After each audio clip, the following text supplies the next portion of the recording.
കാരണമായ ഭീതിയും മാനസിക സമ്മർദ്ദവും അനുഭവിക്കുന്നവരാണ് നിങ്ങളെങ്കിൽ നിങ്ങൾ ജപിക്കേണ്ട ഒരു മന്ത്രത്തെക്കുറിച്ചാണ് നമ്മളിന്ന് പറയാനായിട്ട് പോകുന്നത്.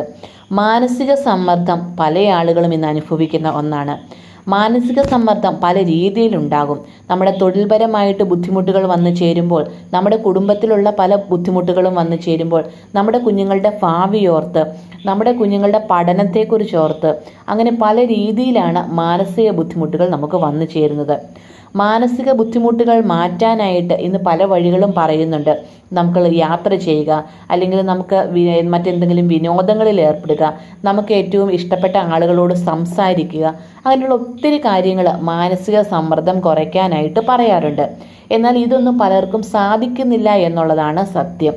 സമയക്കുറവുകൊണ്ടും സാമ്പത്തിക ബുദ്ധിമുട്ട് കൊണ്ടുമൊക്കെ പല ആളുകൾക്കും ഈ ഒരു പറയപ്പെടുന്ന കാര്യങ്ങളൊന്നും നേടിയെടുക്കാനായിട്ട് സാധിക്കാറില്ല. അപ്പോൾ അവരിങ്ങനെ ഓരോ മാനസിക സമ്മർദ്ദം അനുഭവിച്ച് അവരോരോ ബുദ്ധിമുട്ടുകളിലൂടെ ഇങ്ങനെ കടന്നു പോയിക്കൊണ്ടിരിക്കുന്ന അവസ്ഥ ഉണ്ടാകുന്നുണ്ട്. അപ്പം അങ്ങനെയുള്ള അവസ്ഥയുണ്ട് എങ്കിൽ ഞാൻ ഈ പറയുന്ന മന്ത്രം നിങ്ങൾ ജപിക്കുകയാണ് എങ്കിൽ നിങ്ങളുടെ മനസ്സിന് ആനന്ദം ഉണ്ടാകും എന്ന് മാത്രമല്ല, ഒരു സന്തോഷവും പോസിറ്റീവ് എനർജിയും ഒക്കെ നിങ്ങൾക്ക് നേടിയെടുക്കാനായിട്ട് സാധിക്കും. അതുപോലെ തന്നെയാണ് അകാരണമായിട്ടുള്ള ഭീതി. ഏതെങ്കിലും സ്വപ്നം കണ്ടു കഴിഞ്ഞാൽ അതിങ്ങനെ ഓർത്തുകൊണ്ടേയിരിക്കുക, അല്ലെങ്കിൽ നാളെ എനിക്ക് എന്തെങ്കിലും അസുഖം വരും എന്ന് വിചാരിച്ചിട്ട്, അല്ലെങ്കിൽ നാളെ എനിക്ക് എൻ്റെ കുഞ്ഞുങ്ങൾക്ക് ഇനി വരാനിരിക്കുന്ന തൊഴിലിനെ കുറിച്ചോർത്ത്, അവരുടെ ഭാവിയെക്കുറിച്ചോർത്ത്, അല്ലെങ്കിൽ ഇരുട്ടിനെയോ, അല്ലെങ്കിൽ നമ്മൾ രാത്രിയിൽ ഉറങ്ങുന്ന സമയത്ത് കാണുന്ന മറ്റേതെങ്കിലും പേടിപ്പെടുത്തുന്ന കാര്യങ്ങളൊക്കെ ഓർത്ത് നമ്മൾ വെറുതെ ഇങ്ങനെ പേടിക്കുന്ന, മനസ്സിനെപ്പോഴും പേടി തട്ടിക്കൊണ്ടിരിക്കുന്ന, ടെൻഷൻ അനുഭവിക്കുന്ന ആളുകളുണ്ട്. അങ്ങനെയുണ്ട് എങ്കിലും ഞാൻ ഈ പറയുന്ന മന്ത്രം നിങ്ങൾക്ക് ജപിക്കാവുന്നതാണ്. നിങ്ങളുടെ മനസ്സിലെ പേടിയെല്ലാം മാറി, അവിടുത്തെ ആ ഒരു ബുദ്ധിമുട്ടുകളെല്ലാം മാറ്റി, അവിടെ ഒരു ആ സൂര്യനെ പോലെ ഏറ്റവും പ്രകാശം പരത്തുന്ന, ഏറ്റവും സന്തോഷം നിറയ്ക്കുന്ന, ഏറ്റവും സമാധാനം നിറയ്ക്കുന്ന ആ ഒരു മനസ്സ് നിങ്ങൾക്ക് നേടിയെടുക്കാനായിട്ട് സാധിക്കും.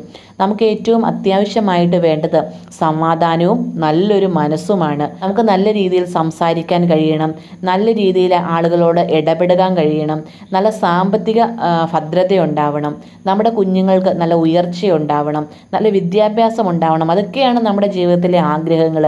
അപ്പോൾ ഇതൊക്കെ നമുക്ക് നേടിയെടുക്കണമെങ്കിൽ നല്ലൊരു മനസ്സ് വേണം എന്നുള്ളതാണ് ഏറ്റവും പ്രധാനപ്പെട്ട കാര്യം. അതേപോലെ നമ്മുടെ മനസ്സിന് സമാധാനം ഉണ്ടാവണം എന്നുള്ളതാണ്. അപ്പോൾ നമ്മുടെ ചുറ്റുമുള്ളവരുടെ കയ്യിൽ നിന്നും ആ ഒരു സമാധാനം നമുക്ക് കിട്ടുന്നില്ല എങ്കിൽ നമ്മൾ സ്വയമേ അത് നേടിയെടുക്കേണ്ടതായിട്ടുണ്ട്. എങ്ങനെ നേടിയെടുക്കാം? നമുക്ക് പ്രാർത്ഥനയിലൂടെ നേടിയെടുക്കാവുന്നതാണ്.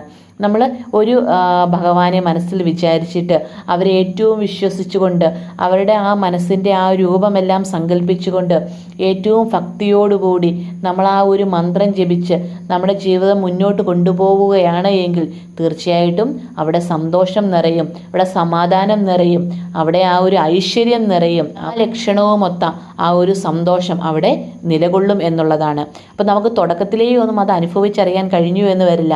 പക്ഷേ നമ്മളത് തുടങ്ങിക്കഴിഞ്ഞ് പതിയെ പതിയെ ഓരോ ദിവസം കഴിയുന്തോറും ആ ഒരു സന്തോഷം നമ്മൾ മനസ്സിന് അനുഭവിച്ചറിയുന്നത് നമുക്ക് സാധിക്കാനായിട്ട് കഴിയും. ഇത് തുടർന്നു കൊണ്ട് പോവുക എന്നുള്ളതാണ് ഏറ്റവും വലിയ കാര്യം. പല ആളുകളും ഇങ്ങനെയൊക്കെ പറഞ്ഞു കേൾക്കുമ്പോൾ അത് ഒന്ന് തുടങ്ങി നോക്കാമെന്ന് വിചാരിച്ചിട്ട് 1, 2, 3 ദിവസമൊക്കെ തുടങ്ങിയിട്ട് കുറച്ച് ദിവസം കഴിയുമ്പോൾ പിന്നെ അത് മുന്നോട്ട് കൊണ്ടുപോകാനായിട്ട് അവർക്ക് പലപ്പോഴും സാധിക്കുന്നില്ല എന്നുള്ളതാണ്. അപ്പോൾ അതുകൊണ്ട് തന്നെ അവരതിൻ്റെ ആ ഒരു ആനന്ദം അറിയുന്നില്ല. അപ്പോൾ നമ്മൾ ഏത് കാര്യം തുടങ്ങിയാലും അത് മുന്നോട്ട് കൊണ്ടുപോയാൽ മാത്രമാണ് അതിൻ്റെ ആ ഒരു റിസൾട്ട് നമുക്ക് അറിയാനായിട്ട് സാധിക്കുകയുള്ളൂ. അപ്പോൾ നമ്മുടെ മനസ്സിലെ അകാരണമായിട്ടുള്ള ഭീതിയും മാനസിക സമ്മർദ്ദവും ഒക്കെ ഒഴിവാക്കാനായിട്ട് ഏറ്റവും ശ്രേഷ്ഠമായിട്ടുള്ള ആളാണ് സാക്ഷാൽ ശ്രീകൃഷ്ണ ഭഗവാൻ.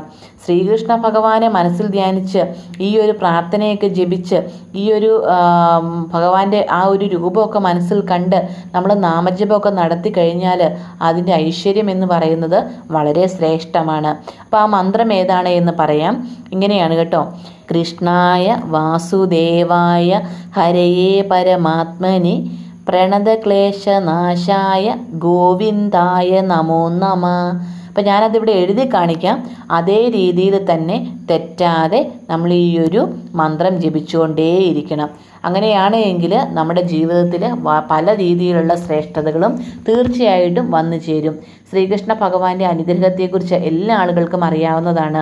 ഭഗവാന് ഇച്ചിരി പരീക്ഷിക്കുമെങ്കിലും നമുക്ക് ആവശ്യമുള്ള സമയത്ത് നമുക്ക് ഏറ്റവും കൂടുതൽ നമ്മൾ ആഗ്രഹിക്കുന്നതിനേക്കാളും നമ്മുടെ മനസ്സിന് നമ്മൾ ചോദിക്കുന്നതിനേക്കാളും ഒക്കെ കൂടുതലായിട്ട് മനസ്സറിഞ്ഞ് നമുക്ക് നൽകുന്ന ആളാണ് സാക്ഷാൽ ശ്രീകൃഷ്ണ ഭഗവാന്.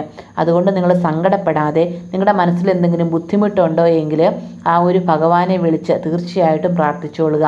ഈ ഒരു മന്ത്രം കൂടെ ജപിക്കുകയാണെങ്കിൽ വളരെ ശ്രേഷ്ഠമാണ്.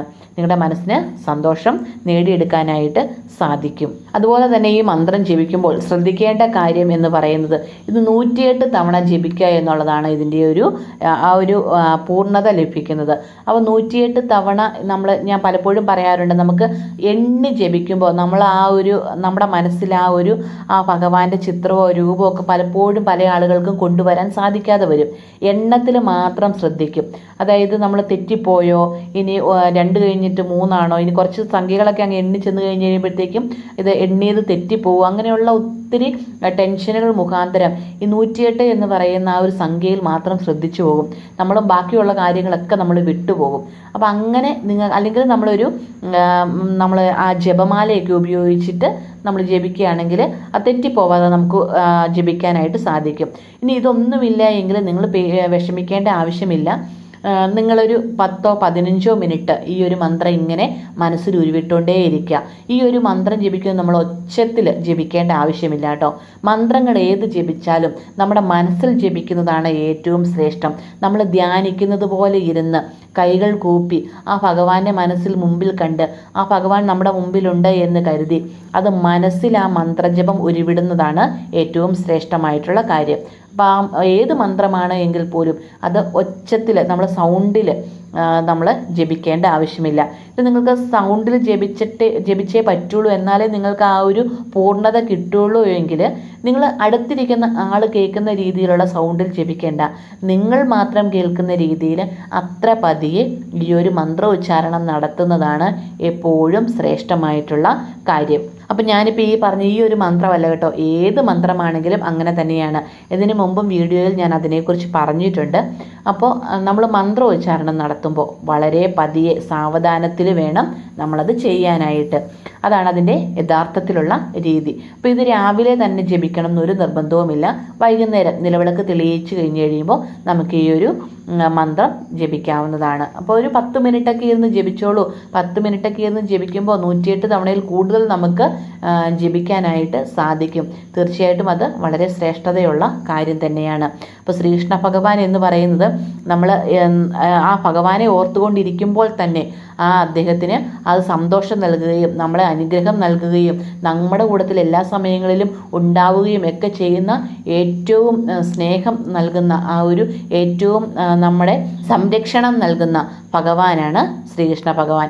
അതുകൊണ്ട് തന്നെ നമ്മൾ ആ ഒരു മന്ത്രജപമൊക്കെ നടത്തി അദ്ദേഹത്തെ നമ്മൾ പ്രാർത്ഥിക്കുകയാണെങ്കിൽ നമ്മുടെ ജീവിതത്തിൽ വളരെയധികം സൗഭാഗ്യങ്ങൾ വന്നു ചേരും. അപ്പം ഞാനിങ്ങനെ പറഞ്ഞു കഴിയുമ്പോൾ ചില ആളുകളെങ്കിലും പറയാറുണ്ട്, ഇത്രയും എന്തിനാ ഇങ്ങനെ പറയുന്നേ, നിങ്ങൾക്ക് വേഗം ആ മന്ത്രം പറഞ്ഞിട്ട് അങ്ങ് പൊയ്ക്കൂടെ, എന്തിനാ ഇങ്ങനെ നിങ്ങൾ നീട്ടി സംസാരിക്കണേ എന്ന് പറയാറുണ്ട്. അപ്പം നമ്മളിങ്ങനെ സംസാരിച്ച് വരുമ്പോൾ നമ്മളതിൻ്റെ ആ പൂർണ്ണതയെക്കുറിച്ച് നമ്മൾ ആ ഒരു ഭഗവാനെക്കുറിച്ച് എത്ര പ്രാവശ്യം പറഞ്ഞാലും ചിലപ്പോൾ അത് മതിയാകാതെ വരും. ഭഗവാനെക്കുറിച്ച് പറഞ്ഞത് കുറഞ്ഞു പോയോ, അല്ലെങ്കിൽ ആ ഒരു ഭഗവാന്റെ ആ ഒരു വർണ്ണന അത് ഇത്രയും മതിയാകുമോ എന്ന് തന്നെ നമുക്കൊരു സംശയമാണ്. അതേ രീതിയിൽ എനിക്കിത് സംസാരിക്കുമ്പോൾ തോന്നാറുണ്ട്. ഭഗവാന്റെ ആ ഒരു പുണ്യനാമങ്ങളൊക്കെ പറയുമ്പോൾ അത് എത്ര പ്രാവശ്യം പറഞ്ഞാലും അത് ശരിയായില്ല. ഞാൻ ഈ പറയുന്ന അത്രയും തീഷ്ണതയോടുകൂടി അത്രയും ഭക്തിയോടുകൂടി നിങ്ങളിലേക്ക് അത് എത്തിയിട്ടുണ്ടോ എന്നൊക്കെ എനിക്ക് സംശയമുള്ളത് കൊണ്ടാണ് ഞാൻ വീണ്ടും ആ ഒരു കാര്യം ഇങ്ങനെ പറയാനായിട്ട് ശ്രമിക്കുന്നത്. അപ്പോൾ അത് നിങ്ങൾ കേൾക്കാൻ ഇഷ്ടമില്ലെങ്കിൽ ഇത് കുറച്ച് സ്പീഡിൽ ഓടിച്ചു വിട്ടിട്ട് കേട്ടോളുക. അങ്ങനെയാവുമ്പോൾ നിങ്ങൾക്ക് ആ ഒരു ബുദ്ധിമുട്ട് തോന്നുകയില്ല. നിങ്ങൾ ശ്രദ്ധിച്ചിട്ടുണ്ടാവും, ഞാനിത് നിങ്ങൾ ലൈക്ക് ചെയ്യാനോ സബ്സ്ക്രൈബ് ചെയ്യാനോ ഒന്നും ഞാൻ എൻ്റെ വീഡിയോയിൽ പറയാറില്ല. കാരണം എന്ന് പറയുന്നത് ഇത് ഇഷ്ടപ്പെട്ട് കേൾക്കുന്ന ആളുകൾ മാത്രം കേട്ടാൽ മതി. സബ്സ്ക്രൈബിനോ ലൈക്കിനോ അപ്പുറം എനിക്ക് ഭഗവാന്റെ കാര്യങ്ങൾ പറയുന്നത് വളരെ ഇഷ്ടമായതുകൊണ്ടാണ് ഞാൻ ഇങ്ങനെ വീഡിയോ ചെയ്യുന്നത്. അപ്പോൾ നിങ്ങൾക്ക് കേൾക്കാൻ ഇഷ്ടമില്ലാത്ത ആളുകളാണെങ്കിൽ ഈ ഭാഗങ്ങളൊക്കെ അങ്ങ് സ്കിപ്പ് ചെയ്തോളുക. ആ മന്ത്രം വരുന്ന ഭാഗം മാത്രം നിങ്ങൾ കേട്ടോളുക. ബാക്കിയുള്ള കാര്യങ്ങളൊക്കെ നമുക്ക് സ്കിപ്പ് ചെയ്ത് കളയാം, അല്ലെങ്കിൽ നമുക്ക് സ്പീഡ് കൂട്ടിയിട്ട് കേൾക്കാം. അങ്ങനെയൊക്കെ നിങ്ങൾ ചെയ്ത് ഒന്ന് സഹകരിക്കാൻ വേണ്ടിയിട്ട് നോക്കുക കേട്ടോ. അപ്പോൾ ഈ ഭഗവാന്റെ ഈ ഒരു മന്ത്രജപം നടത്തിക്കൊണ്ട് എല്ലാ ഭക്തരുടെയും ജീവിതത്തിൽ ഉയർച്ചയുണ്ടാവട്ടെ എന്ന് പ്രാർത്ഥിച്ചുകൊണ്ട് നല്ലൊരു വീഡിയോയുമായിട്ട് നമുക്ക് വീണ്ടും കാണാം. നന്ദി, നമസ്കാരം.